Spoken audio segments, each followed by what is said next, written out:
"Rules are rules," she said, snapping the bolt cutters. The lock dropped. Then a task force vest slid into view from the seat. Who's breaking the law now, and what will this cost the HOA? Before dawn, the subdivision makes a performance of quiet. Sprinklers hiss on a timer like 1,000 matched breaths. Porch bulbs glow weak amber. Delivery vans ghost down the main road with headlights dimmed, as if politeness were municipal code. A newspaper lands with a soft slap and spins on wet concrete.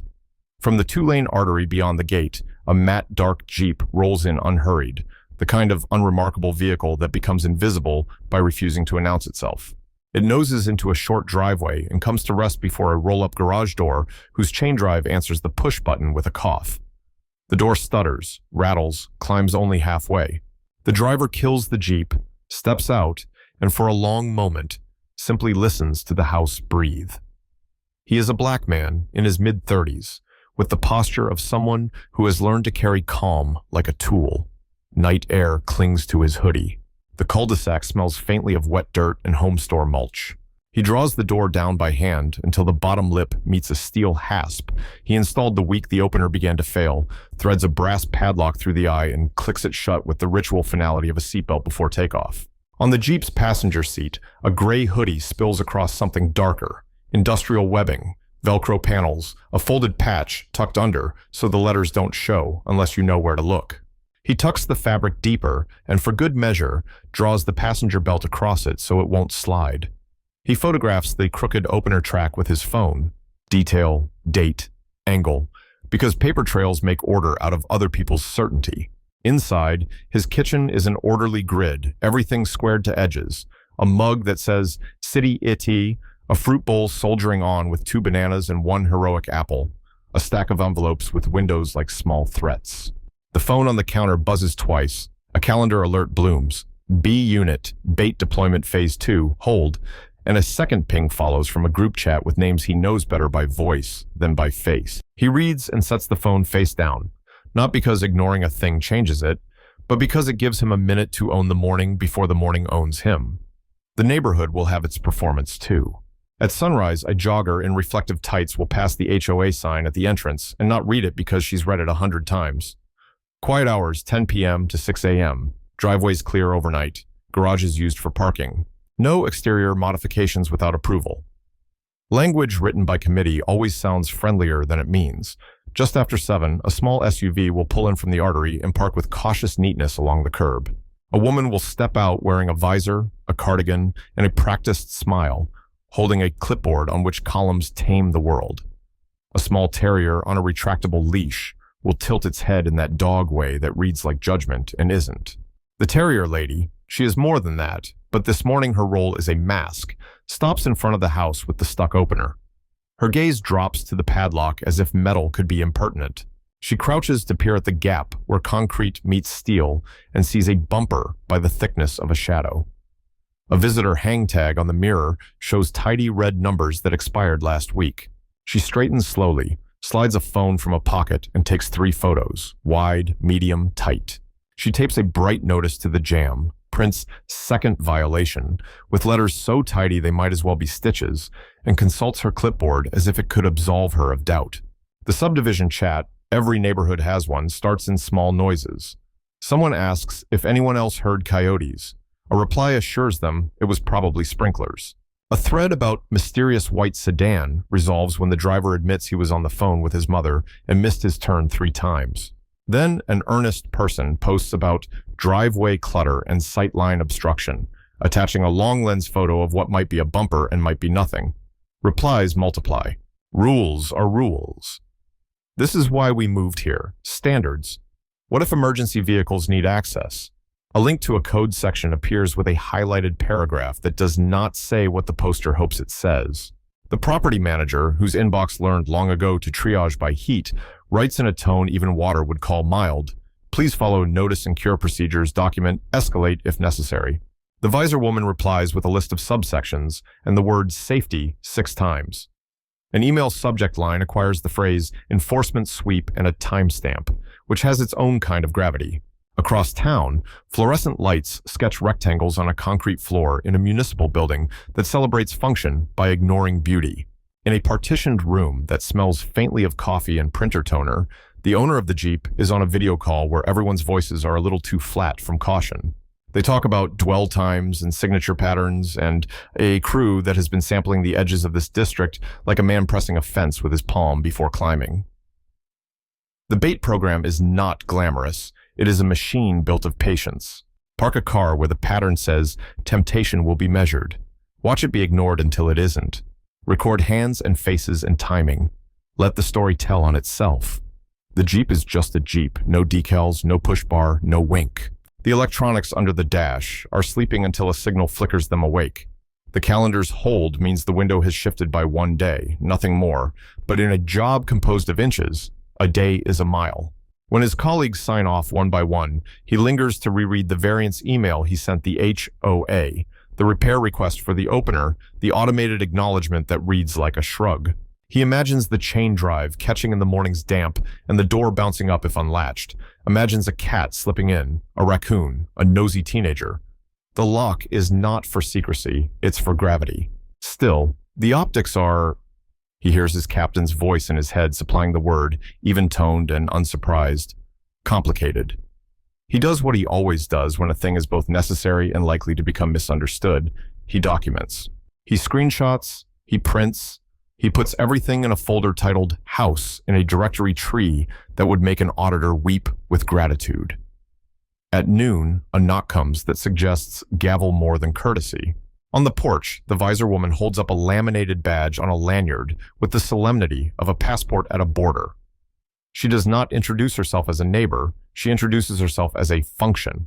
Behind her, the terrier blinks, confused by the lack of grass. Her smile is the kind that believes in itself. Garages are intended for parking, she says, almost gently. Driveways must remain clear overnight. Exterior alterations require prior approval, and visibility equals safety.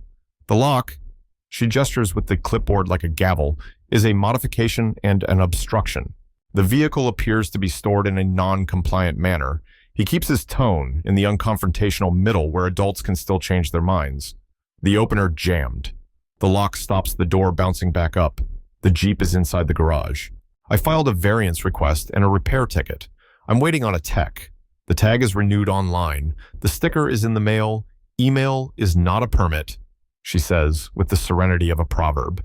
Neither is a clipboard, he answers, but with a half smile that reduces the sentence's sharpness from knife to butter spreader. She proposes a solution with the certainty of someone who has never had a solution refused. Remove the lock at once, open the door for inspection, move the vehicle fully inside or off-site. Storage facilities are available, she adds, as if geography were a matter of will. He looks at the lock, then at the driveway, then at the tidy square of grass he mows on Saturdays.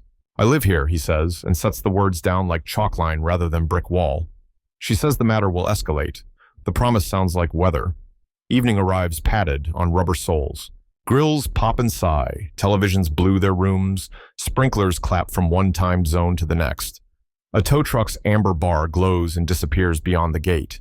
The chat guesses fireworks, teenagers, a graduation party that can't possibly still be going because it was last weekend. A teenager posts a meme about lawn police and earns a rebuke about respect. The visor woman parks around the corner where she can see the driveway without offering herself to it. She opens her laptop as if it were a prayer book, composes an email to herself and CCs the property manager so the record has company. Attempted voluntary compliance refused. Emergency access concern. Authorized lock removal to abate violation, vehicle obstructing driveway visibility. Tow if necessary. She chooses the verb authorized for how it makes her spine feel, straight, duty-lined, above reproach. The second morning begins with a bright metal sound, intimate and violating, the teeth of bolt cutters finding brass. It travels through cul-de-sacs the way gossip does, quick, precise, eager. The padlock pops, bounces once, and skitters under a boxwood like gilt. A contractor in a reflective vest takes one edge of the roll-up, the visor woman takes the other. Together, they lever the door up 3 feet and, for the first time, see the Jeep as an intruder would, asleep, indifferent, solids and shadows, mass and potential. The contractor's breath catches not with exertion, but with recognition he can't yet name. On the passenger seat, the hoodie has shifted just enough to expose a corner of a vest, dark as a swallowed storm. its webbing blunt and overbuilt, its Velcro patch folded like a secret can fold. "Take a photo," the visor woman says, not for documentation so much as for comfort. Saying it makes policy feel like law. Down the driveway, the front door opens softly. The owner steps out with his phone in his palm, held low and obvious, the way people hold hands on ice. He walks, not rushes, not lunges, measured, shoulders loose. "Good morning," he says, and if there's steel under the softness, it's the kind that holds buildings up, not the kind that slashes. "We removed the obstruction," the visor woman replies, hitching the roll up another inch as if inches were virtue. "You were notified." "You cut my lock," he says. No adjective rides the sentence. It does not need a chaperone. "It was non-compliant," she answers, which is not the same as saying it was hers to cut. "It's my property. It's common sense safety." He turns his phone so the lens frames the notice she taped to the jamb, the deadlock under the shrub, the bolt cutters in the contractor's hand. He says the date and time, the address, and, without raising his voice, that they are interfering with his secured garage. He says it calmly so the sentence will stand later. Calm as mortar. Without it, walls crumble. A tow truck slides into the cul-de-sac as if testing the temperature of a pool with a toe. Its amber bar stays dark for the moment. The driver steps down and scans the geometry quickly. Door height, bumper angle, frame rail access, slope of the drive. He asks if the plan is to roll it forward or take it off-site. The visor woman says, "Off-site until compliance," like a phrase she has practiced aloud in front of a mirror. The driver frowns slightly. "That's not what the email said," he mutters, but his hands already find the cable control because habit moves faster than doubt when invoices pay for food. A voice from the sidewalk cuts cleanly through the scene. It isn't loud. It doesn't need to be. Authority has a frequency as distinctive as music, and everyone in earshot recognizes the note. A runner in black leggings and a gray top slows to a stop, one palm on her hip, breathing steady in a way that says she planned this entrance down to the step. Her gaze touches the vest corner, then the cutters, then the phone lens. "Everyone step away from the vehicle," she says, and the sentence wears a badge even before a badge is shown. An unmarked SUV rolls the corner a beat later, grille unobtrusive, the geometry of a push bar half hidden. Sun breaks, catches a sliver of glass behind the windshield, and makes a faint rainbow along a light bar that isn't supposed to exist at rest. The visor woman blinks once, twice, and sets her clipboard against her chest as if lamination could become a shield at the right angle. "Who are you?" she asks the runner. The question wobbles between demand and hope. The runner doesn't answer immediately. Her eyes meet the owner's for a fraction that looks like nothing and is, in fact, permission. He doesn't nod, because nods can be misconstrued. He simply does not refuse. She turns back to the driveway. "City task force," she says. "That vehicle is assigned to an ongoing operation. Step away." Silence drops like a tarp. The contractor places the bolt cutters on the concrete with the care of someone setting down a live wire. The tow driver exhales a syllable that is almost a curse and almost a prayer, and wholly about invoices versus court dates. Across the street, a neighbor in pajama pants slides onto his porch and lifts his phone because documentation is the new small talk. 2 houses down, blinds separate by half an inch, then recombine. People who do not want to be seen still want to see. Under the hoodie, the folded patch has crept forward, block letters, subdued, the kind of alphabet that says its piece without raising its voice. The owner keeps his frame steady, neither zooming nor panning, letting the moment fossilize. The visor woman starts a sentence about covenants and authority and private property that sounds to her own ears like lines from a play no one else is performing. The runner offers no philosophy to counter it, only process and nouns that weigh like brick. Entry without consent, interference, tampering. She asks for distance, not as courtesy, but as fact, the way gravity asks. The SUV's passenger door opens. A woman steps out with a stillness that closes distance without moving. She identifies herself, first name, last name, unit, number, stacking credentials like scaffolding until even the phones nod. She photographs the cut lock where it hid under the shrub, the notice on the jamb, the door gap, the cutters in a gloved hand. She asks the tow driver to keep his cable holstered, the contractor to take 3 steps back, the visor woman to put the clipboard down on the sidewalk. No one argues because arguing would be a confession of uncertainty. The cul-de-sac fills with the tiny sounds that follow fear. A throat cleared too loudly, a dog deciding finally to bark. The whisper of someone texting someone else in the same circle of people. The teenager on a scooter, barefoot, no helmet, drifts near the corner and freezes when he sees the SUV, then remembers how to breathe. He tilts his head toward the owner and raises his eyebrows in a question that is both, "You okay?" and "Should I film too?" The owner's eyes flick once, and the scooter pivots away as if the question had been answered. The visor woman recovers enough to ask for a badge number. She receives it and writes carefully, pen nib scratching. She asks if there is a permit she should have known about, a designation she could have respected. The officer answers that operations have procedures bigger than covenants and that no one in this driveway was ever going to be briefed. She says it without malice, only with the kind of tired that people wear when their job is making sense of other people's certainty. From a porch, someone says, "Is this about that catalytic converter thing?" Someone else hisses, "Shh," as if quiet could retroactively protect reputation. The runner shakes her head slowly, not at the question, but at the inexorable way a story becomes something else in public. She looks to the owner.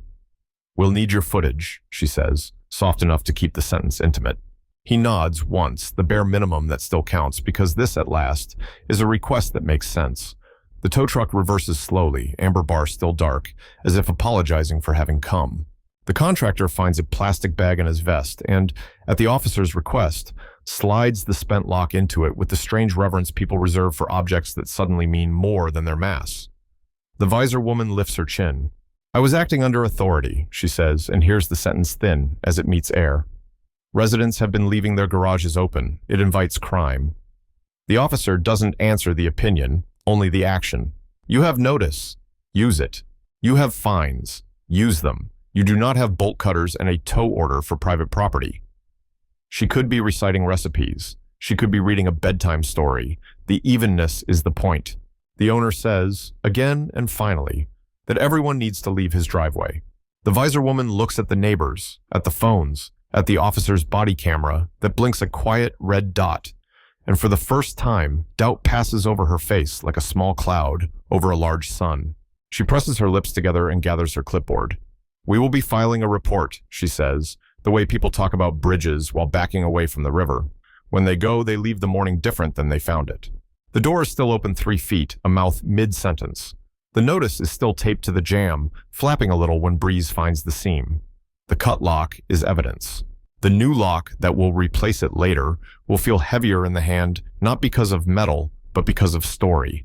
A neighbor whose name the owner does not know raises his coffee cup in what could be a salute or a prayer and retreats into the cool dim of his kitchen. Across the street, a child asks a question about whether the police are mad, and a mother answers in the way mothers do when facts and comfort refuse to rhyme. Inside, the owner sits at his table, cues up the footage in a simple editor, and watches the morning again without the parts adrenaline blurs. He marks the sound of metal teeth, the shape of hands, the angles of shadow. He slows the moment when the vest corner becomes a line, then a letter, then meaning. He writes timestamps with the precision of an engineer and exports 2 files, one for the people who need not worry about optics because they worry about evidence, one for himself because memory is a flawed archive and video is a prosthetic. He resists the gravity of the news outlet link a neighbor texts him. "You should tell your story," because the work thrives on quiet and because shaming people in public decorates a problem without fixing it. He drinks coffee gone cold and texts the opener repair company a thank you for an appointment he hopes will arrive faster than policy. He forwards his variance email to the property manager again, adds the repair slot time, the temporary window when the door will be fully up. He does not mention the SUV or the badge numbers or the officer who knew the language of calm. He keeps that thread directly with the people who asked for the footage because lanes exist for reasons more practical than deference. In the living room, light leans across the floorboards like a page turns slowly. The neighborhood chat is now a storm and a theater at once. Someone writes a paragraph about standards and fairness and how rules keep neighborhoods safe. Someone else replies with timestamps and asks where in the rules bolt cutters are kept. A third person deploys the word tone like a police baton and worries about how certain voices sound when angry versus when simply alive. The polite and the pointed perform for each other in parallel. At the end of the block, a package truck idles, undeterred by ethics. The driver hops down, jogs to the wrong door, corrects, and leaves a box with a careful thump.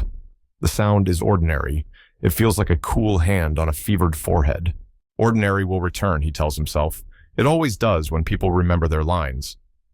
An hour later, a white van with garage door in vinyl letters arrives. The technician looks young enough to make a person nostalgic and old enough to be precise. He climbs a ladder, cleans the track with a rag that turns black, adjusts a bracket by a quarter inch, and touches a bolt like a violinist tuning. The door glides up and down as if failure were theatrical, not structural. The receipt is crisp, the line items few, the total an amount that says maintenance would have been cheaper than argument. The technician smiles with the mild triumph of someone who solved a problem that is only a problem when ignored. Happens all the time, he says, and the phrase applies to more than doors. When the van pulls away, the owner stands in the garage and watches the door cycle a few more times, listening for stutters that do not return. He looks at the empty place on the floor where the cut lock used to be and at the new one still in its blister pack. He thinks about symbols, about how metal can be metaphor, about how sometimes leaving a thing off is not surrender, but strategy. He hangs the new lock on a nail and tells himself he'll use it when he's home, not when he's gone, because the argument at least should be honest about what it's about. By midday, a letter from the HOA appears in his inbox with the cheerfulness particular to software that believes adding an exclamation point after hello makes bureaucracy friendly. The letter offers to waive prior fines if he removes security devices from exterior doors, updates permits, and agrees to keep the garage open when parked for inspection when requested. It says nothing about cutters. It does not apologize to anything but optics. He files it in a folder named HOA with subfolders named FINES, VARIANCES, NOTICES, because naming things is how he keeps them from owning him. He steps outside again in the afternoon to fetch the mail and finds the cul-de-sac in a new phase of its performance. The phase where people wave more than usual. Not friendliness, so much as proof they are not a certain kind of person. He waves back because refusing kindness, even the performative kind, calcifies a body. The teenager on the scooter rolls past and without stopping says, "Hey man, if you need me to send my video, I got like the whole thing."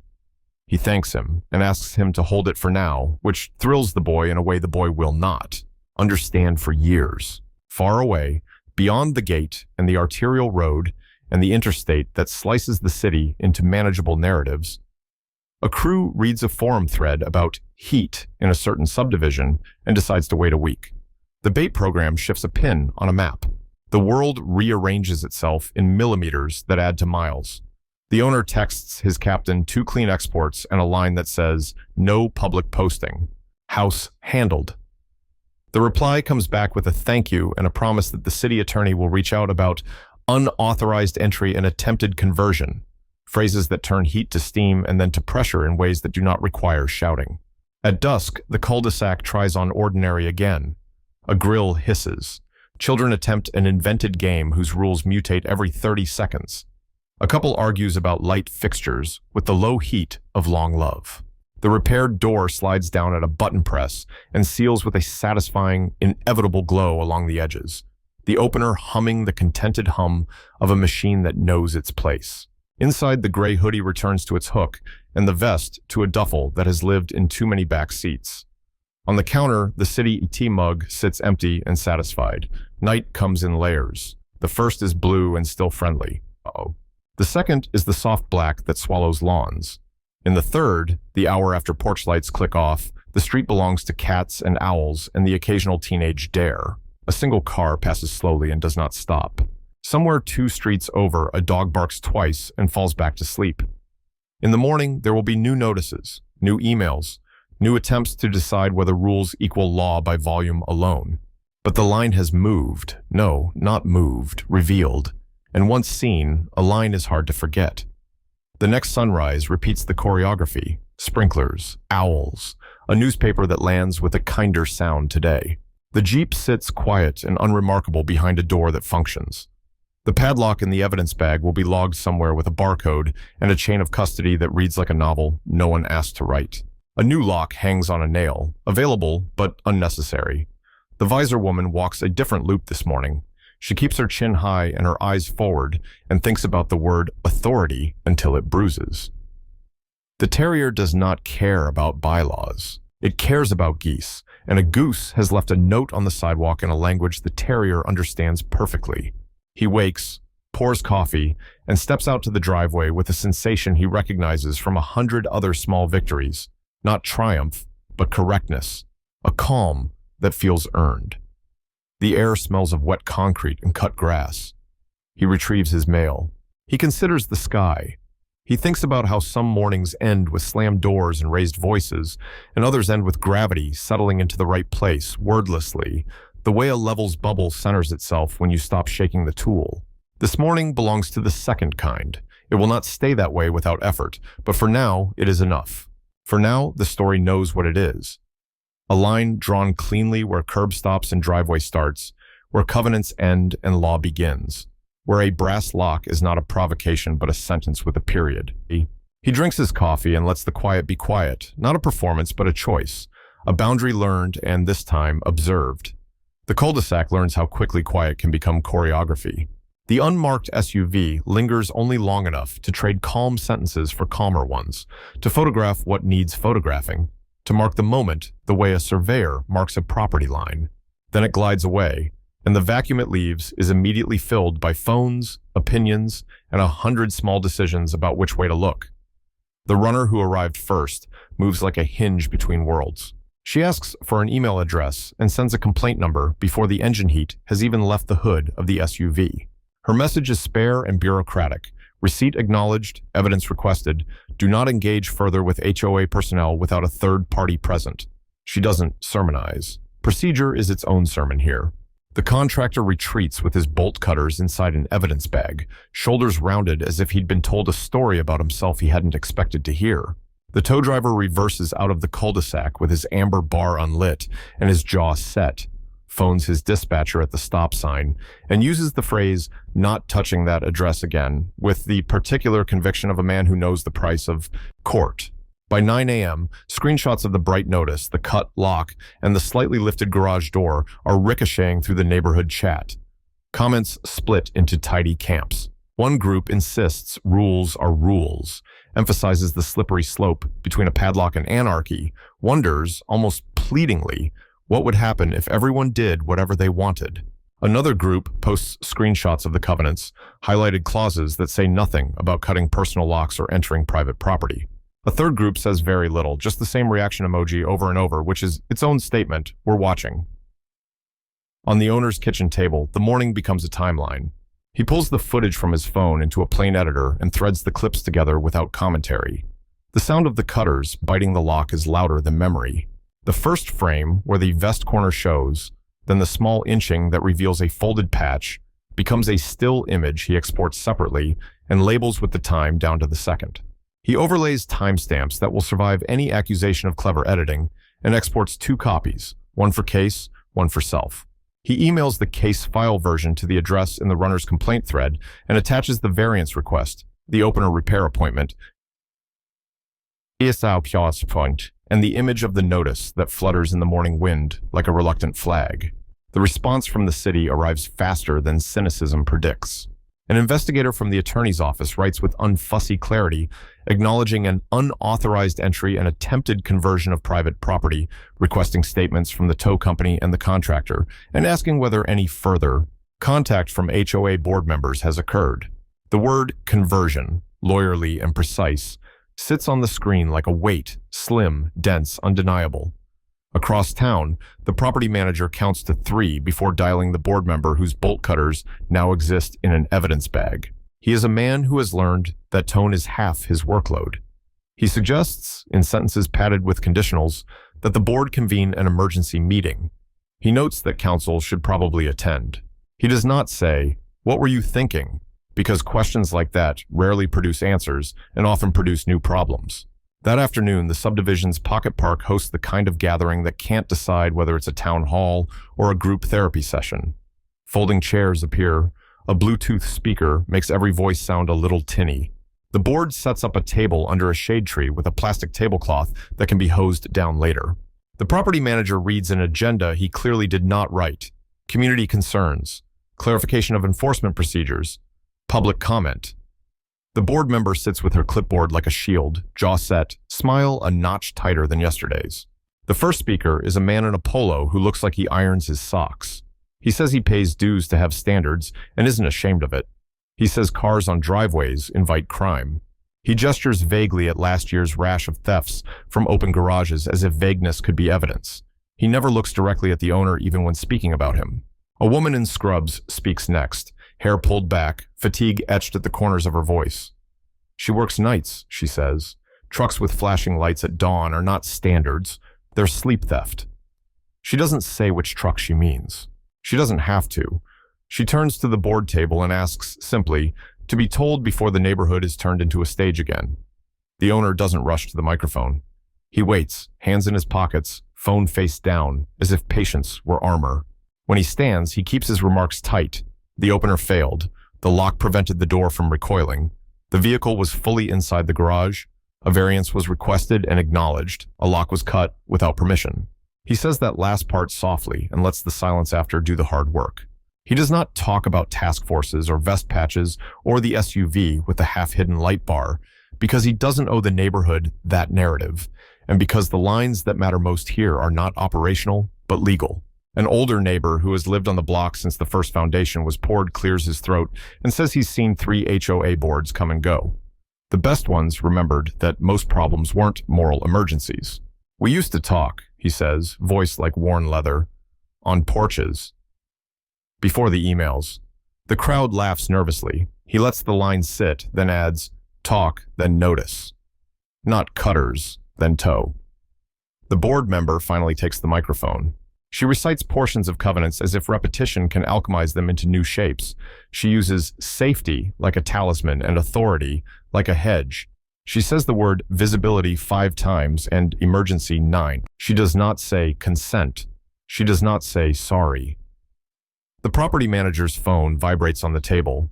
He glances down, sees a number with a city prefix, and answers in a whisper that is not quiet enough. He nods twice, listens, swallows, and then leans into the microphone with professional softness. We will be pausing all physical enforcement actions involving entry onto private property until council reviews procedures, he says, eyes on the grass. This is not an admission of wrongdoing. The phrase is a lawyer's charm against consequence. It does nothing for the air, which gets cleaner anyway. In the hours after the meeting, the chat channels do what chat channels do. They create narratives. A Facebook group the owner didn't know existed posts a grainy screenshot of his driveway and a paragraph about double standards. A next-door thread rewrites the morning with convenient omissions. A neighbor sends him a link with 3 fire emojis and a question. Should we clap back? He declines. The work doesn't survive spectacle. It needs dullness and documentation. Back home, the garage door cycles with the smooth confidence of new adjustment. The receipt from the repair tech is taped to the wall by the opener button because some evidence is useful, and some is a message to the future. He sits at the table again and sends the exported files to the task force's secure drop, with a subject line that could be a haiku. Jeep, HOA incident, raw footage. The captain replies that afternoon with a crisp thank you and a heads up. We're shifting assets 2 districts over. Heads keep turning on your block.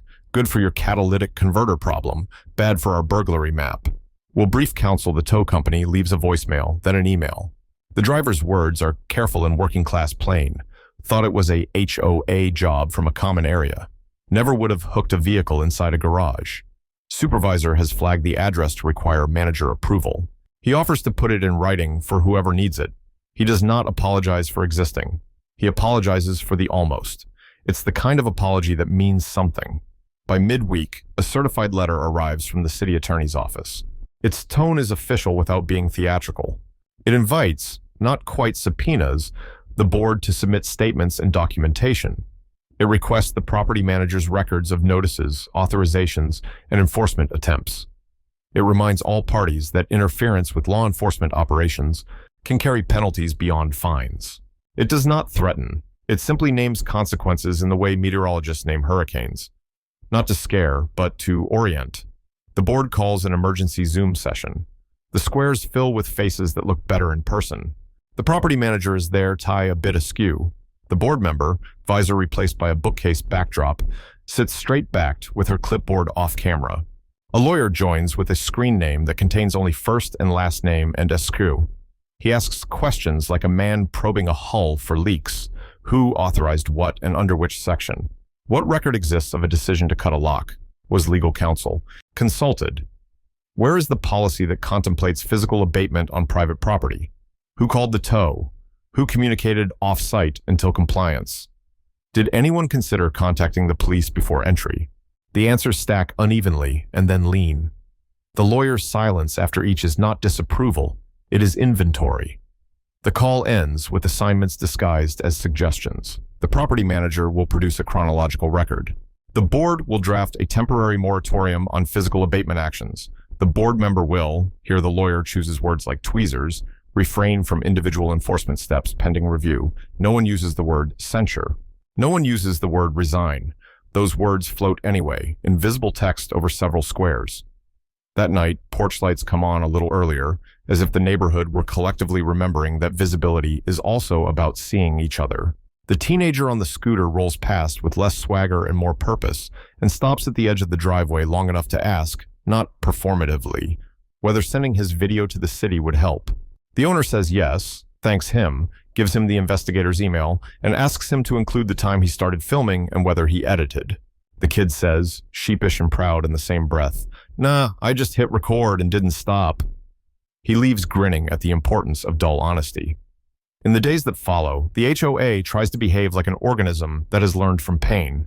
The board drafts a new, clearer process document. Notice, periods are set in stone where they used to be an impression. Fines escalate on a schedule that cannot be hurried by mood. Entries onto private property are forbidden without court order or police presence. The property manager, relieved to have paper to point to, distributes the draft with a little flourish, and people who like order breathe easier. The document isn't justice, it is scaffolding. But scaffolding prevents collapses. The board member's front yard remains immaculate. Her smile, when offered, is practiced and intact. There's chatter that she's stepped away from enforcement for now, that she will continue to advocate for community standards at meetings, that she's considering writing a letter to the editor about the decay of neighborhoods where no one has the courage to hold a line. A rumor appears, then vanishes, that she was asked to resign. She does not resign. The neighborhood adjusts to her absence from the morning loop, and then, inevitably, to her presence on an evening walk that takes a different street. The owner goes to work each day and returns each evening, his routines like border stones. He stops by the pocket park once when the lawn chairs are empty and stands where the microphone had been and imagines words he didn't say and is glad he didn't. He remembers how quickly righteous energy curdles in public. He lets the memory go like a held breath. The case file thickens quietly. The city investigator schedules a recorded interview not in an office but at the owner's kitchen table, which feels less like a power move and more like an accommodation. The questions are precise. Times, sequences, who stood where, who said what, whether the door was lifted before or after the cutter's bit. The investigator asks for the original files, not the exports, and the owner hands over the SD card without flourish. He signs a property sheet that records the chain of custody. When the investigator leaves, the kitchen regains its ordinary geometry within seconds. That feels like a decision the house makes, not the man. News attempts to nibble the edges of the story. A reporter leaves a business card in the doorframe with a handwritten, "Your story matters." A local blog publishes a piece that is 90% conjecture and 10% screenshots of the chat. A talk radio host uses the phrase weaponized HOAS twice and does not credit the people whose mornings are actually affected. The owner keeps the card but does not call. The bait program does not want attention. He does not want to become a mascot for anyone's grievance. On a sunlit Saturday, the HOA hosts a listening circle in the park that has the stagey feel of forced reconciliation. There's lemonade sweating in a plastic dispenser and a tray of store cookies. People come because not coming would be a statement, and they're tired of statements. The conversations are halting, but real. One neighbor admits that when he saw the bright notice on the door, he assumed non-compliance and asked no questions. Another confesses she almost called the tow herself last month when she saw a pickup backed into a driveway at midnight. It belonged to the homeowner's niece, who had fled an ex. Stories unspool, details reconfigure the map. This lawn, that door, this driveway, that night. None of it undoes anything. All of it rearranges blame into something closer to cause. A middle school teacher asks a question that lands with surprising grace. How will we know next time that emergency means emergency, not annoyance dressed in costume? The property manager, who has become the unlikely hero of the moment by standing between impulses and action, raises the new process document like a hymnal. This, he says, then taps his temple. And this. The board member speaks finally, voice thinner than before but steady. She says she thought she was preventing a bad thing from happening. She says she cares about safety. She does not apologize in the way people sometimes demand, the way they want to see humility made tangible. She uses the phrase, regret the optics, which lands like a plastic fork on a china plate. A neighbor nods anyway, another rolls his eyes. The world does not end. Behind all of it runs the silent work of the bait program. The Jeep moves back to a motor pool with better lighting and fewer feelings. Another asset, a sedan that looks like it came free with a timeshare, takes its place 2 districts over. The forum the thieves favor features a post about a neighborhood with eyes now, and the map the captain keeps adds 2 pins near a scrapyard where catalytic converters have been changing hands too quickly. A week later, an early morning stop nets 2 men with gloves that smell of metal and a saw that still radiates heat. The report lists the Jeep by an asset number that looks like a phone number, shaved bald. The owner reads the summary and feels the complicated relief of a job done elsewhere. A letter arrives from the city addressed to the board that uses the phrase informal resolution. It suggests training, clarifies boundaries, recommends policy adoption, and gently threatens escalation if recommendations are not followed. It does not name names. It names actions. The property manager posts a summary to the residents' portal with a tone that makes administrative language sound almost like gratitude. We learned a thing the hard way, so we do not have to learn it again. On a Tuesday dusk, the owner finds a small package on his porch, no return address. Inside is a new padlock, brass and heavy, and a note in careful cursive, "For your peace of mind." He turns the lock in his palm, feels its weight, its click, the firm certainty of its bite when closed. He hangs it on the hook in the garage next to the opener button, not on the door. It is there if needed, and not a provocation when not. Symbols do better work when they aren't busy advertising themselves. A week later, the board holds a formal vote in a room that smells of carpet cleaner and resolution. The moratorium becomes policy. The board member steps away from enforcement duties pending completion of training. The minutes record no protest, only a request to note commitment to safety. The property manager schedules a session with a city liaison who will explain, in plain language, the difference between a covenant and a law. The liaison brings a slide that shows a simple drawing, a curb, a driveway, a garage door, a dotted line. The room nods in unison, the way people do when a kindergarten lesson arrives in adulthood like a gift. One evening, the older neighbor, the one who remembers porches before emails, waves the owner over and offers him a cold beer on a stoop that has seen more truth than the boardroom. He says he hasn't seen a neighborhood apologize like this before, not exactly, not out loud. He says that counts. He says it doesn't fix everything.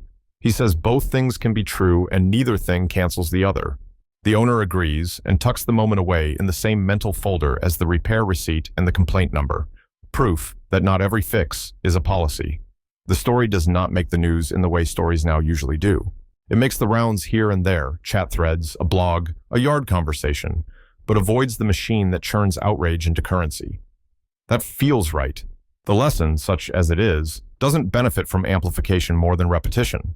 Boundaries are learned not once, but every morning. On a quiet Sunday, the owner sweeps the garage while the opener hums with late-day contentment. He listens to the soft thud of the broom's bristles on concrete and considers how much of adulthood is maintaining friction's enemies: dust, rust, assumption. He thinks about his mother's photo on the mantle, about the neighborhood that keeps almost being the place it advertises itself to be, about a line drawn in the simplest of ways, a sentence with a subject, a verb, and a period. You cut my lock. You do not do that again. He steps outside with a bag of sweepings and looks up and down the street. A toddler on a balance bike wobbles toward a parent's open hands. Someone drags a trash bin without letting it bang. The courtesy is a small music. The HOA sign at the entrance still lists quiet hours and garage usage and prohibitions against alterations as if they were commandments. They are, perhaps, good rules, most of them. It is just that rules have to live inside the bigger shape of law, and law has to live inside the even bigger shape of decency. The morning taught that. The week etched it in.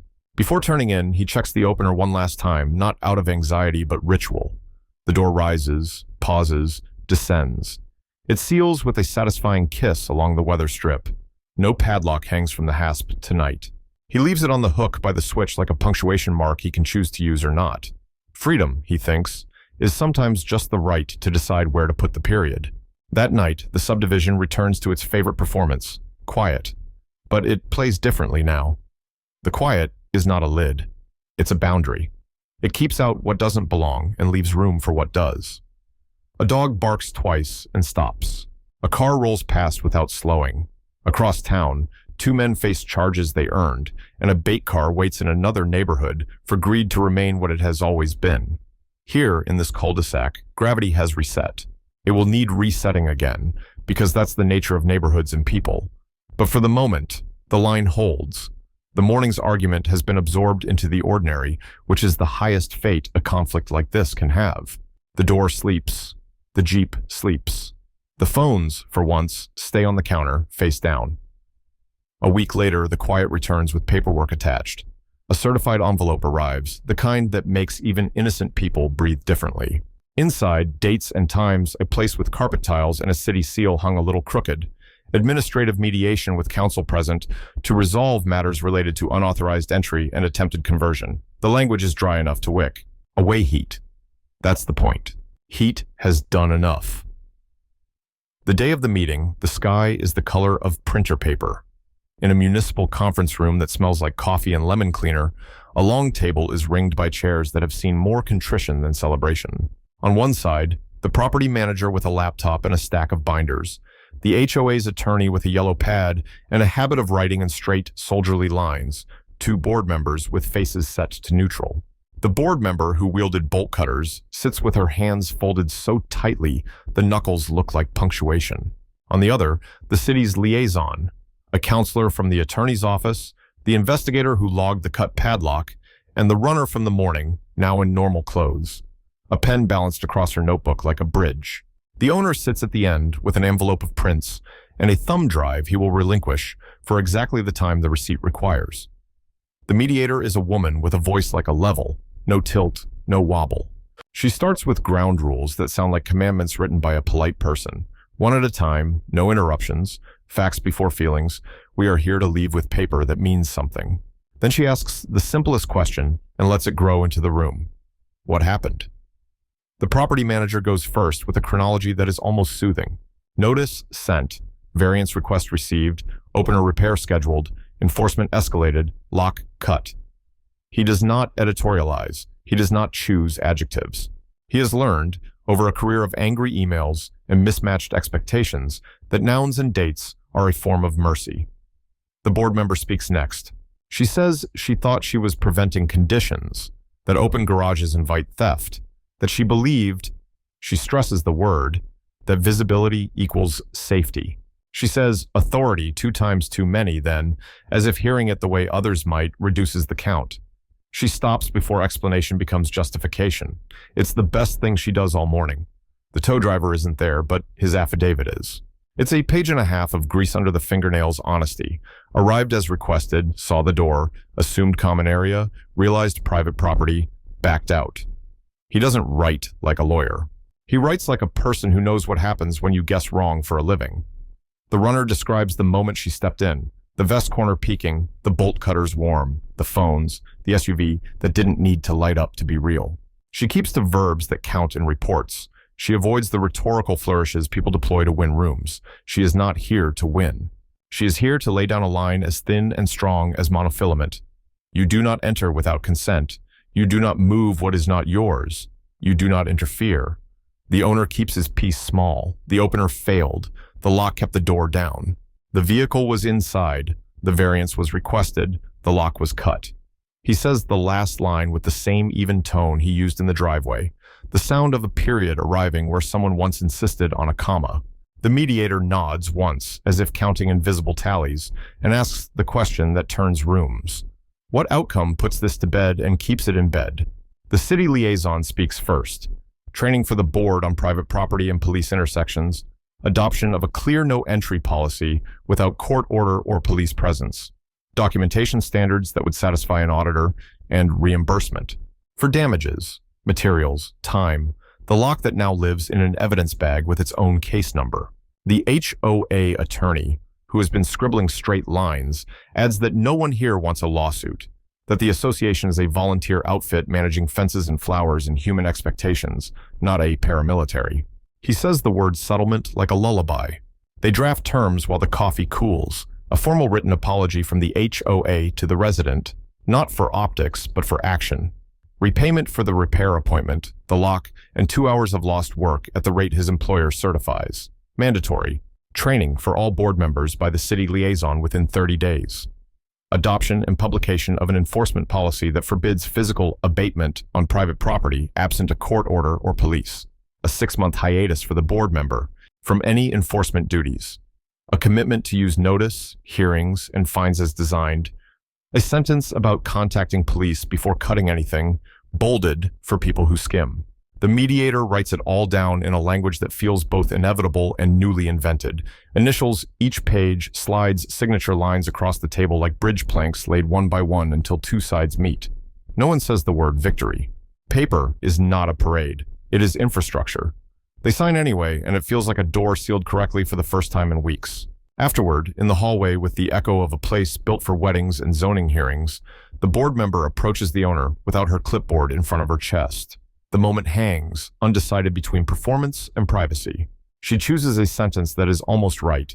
She says she is sorry for cutting the lock, for the mourning, for believing urgency where there was only annoyance.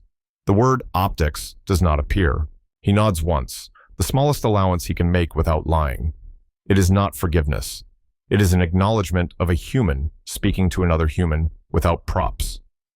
The cul-de-sac absorbs the paper like rain. The portal announces the new policy in neutral text. The property manager posts the training date as if it were a potluck. Someone prints the policy and tapes it to the HOA board at the pool. The chat goes briefly quiet in a way that reads like comprehension, then spins up with the next thing. A misplaced Amazon package, a coyote, a rumor about pickleball lines on the tennis court. The bait program hums on without needing applause. The Jeep sits in a motor pool bay under good light, while a sedan 2 districts over performs the role of temptation.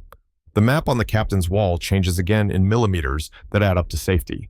A week after the mediation, an early morning finds 2 men behind a strip mall with a saw that hasn't had time to cool. The report logs the asset number, the time, and the hands, and a faraway judge nods because paperwork has a music of its own. The block throws a potluck not because of the paper, but because June is warm and the HOA calendar had a blank square that begged filling. Folding tables show up like mushrooms. Someone brings ribs, someone else brings a Medusa platter of deviled eggs. A kid's bubble wand casts iridescent planets that pop against faces and arms and laughter. The older neighbor, who remembers porches before emails, tells a joke he's told 3 times and gets a 4th laugh. The teenager on the scooter corrals younger kids with a whistle. He got at a birthday party and wears like a badge. A woman with a violin plays a tune in a key that makes plastic chairs noble. The board member comes because not coming would be its own speech. She brings potato salad in a glass bowl and sets it down like a flag that means, I still live here. She keeps to the edge of conversations at first, then finds herself in the middle of one about tomatoes and the right moment to pick them. People disagree in the generous way people do when the consequence is salad, not law. She looks at the owner once across the tables and he looks back, and the look lands somewhere between truce and weather report. You do not become friends with a document, you coexist around it. Later, as dusk folds itself into the oaks, the property manager clinks a plastic cup with a plastic fork until the conversations settle into a single attention. He thanks the volunteers who manage the grill and the trash and the permission forms for rented chairs. Then, in a tone that isn't quite ceremony but isn't casual, he reads 2 paragraphs the lawyer cleared. The association acknowledges the incident, he says. It has adopted new policies to prevent repetition. Training is scheduled. Reimbursement has been made. Apologies extended. He does not say, we learned. He allows the room to decide whether learning occurred by measuring the distance between then and now. When the paper plates are stacked and the citronella candles have burned themselves to bent wicks, the owner walks home along the sidewalk with a leftover slice of cake and the soft fatigue of a day that didn't require vigilance. On his porch, there's a small envelope without a return address. Inside, a note in careful handwriting. We're better neighbors when we're better at boundaries. Thank you for drawing yours, no signature. He doesn't need one. Night settles into its preferred shapes. A dog tags along the fence line. A train blows 3 mournful notes miles away. A late commuter eases down the street and doesn't hesitate at the stop sign. In the garage, the opener hums with the smugness of a machine behaving. The new brass lock hangs on its hook by the switch, available, unthreatening, weighty with meaning and unused. The hasp on the door gleams dully, a piece of hardware stripped of symbolism now that policy exists to carry that weight. He sits at the table with the city IT mug and reviews the folder on his laptop labeled House. Inside, variance emails, the repair receipt, the city's letter, the signed mediation agreement, the new enforcement policy, screenshots from the chat that matter only as fossils, the exported video files with timestamps that once felt like an insurance policy and now feel like a history book. He drags the whole folder into another nested folder named Resolved and lets the drive spin for a heartbeat as if taking a breath. A day later, the training happens in the same municipal room as the mediation. The city liaison stands before a slide that shows a curb, a driveway, a garage, and a dotted line like a magician revealing a trick. It is not magic, she says. It is boundary. She talks about notice and hearings and fines. She talks about the way volunteers become deputized in their own heads if no one draws them a map. She talks about calling the police when a situation looks like one and about calling a neighbor when a situation looks like frustration. She asks the board to practice saying, "I will bring this to the board," instead of, "I will handle this." It's a small sentence. It moves mountains. The board member asks a good question during the Q&A. She asks how to tell emergency from inconvenience when the adrenaline feels the same. The liaison says, "Bring someone else into the room," and points at the property manager and then at the slide with the dotted line. The room nods in the unison of people being given permission to be smaller than their fear. Outside, summer deepens. Lawns go from green to the particular tired of August and then back again after a storm. The teenager sells lemonade with a handmade sign that misprices everything and learns about margins in an afternoon. A realtor's yard arm appears 2 houses down and disappears with a sold rider that makes the chat perform congratulations without addressing the subtext everyone felt in June. The new family moves in with a cat that slips under fences like a rumor. It is welcomed with a communal shrug and a shared photo and a quick thread about coyotes that ends with a reminder, "Bring pets in at night." One evening, the older neighbor waves from his porch and the owner walks over with 2 cold bottles. They sit, the way men do when silence is not awkward, but a kind of agreement. The older man says the neighborhood got lucky, that the right people were watching at the right moment, that the wrong people stopped at a dotted line they hadn't noticed before. The owner says Luck's real name is often documentation, and they both grin. They talk about sprinkler heads and whether the city will fix the pothole at the entrance and the best route to the grocery store at 5 p.m. They talk about nothing and everything, and when the bottle's empty, the older man says, "I'm glad you're here," and the owner says, "Me too," and both mean it fully. The Jeep rotates out of the storyline entirely. It becomes again what it has always needed to be, a tool among tools. The vest returns to the duffel, and the duffel lives in a closet where things are kept, not because they are secret, but because they are not the point. The owner's mornings become indistinguishable from good mornings everywhere. He drinks coffee in a doorway while the street decides what kind of day it wants. He closes the garage with a button. He empties the dishwasher. He texts a neighbor the name of the opener tech with 2 thumbs-up emojis and a "Tell him the guy with the bad hasp sent you." On a pre-dawn walk weeks later, the runner jogs past the house again. She lifts a hand in a wave that holds the memory of a morning when waving was not the move. He waves back, and the exchange feels ordinary, which is a word that should be carved over more doors than it is. The HOA sign at the entrance still lists quiet hours and garage usage and prohibitions with their perky bullet points. They mean more now because they mean less than law and because everyone knows the difference.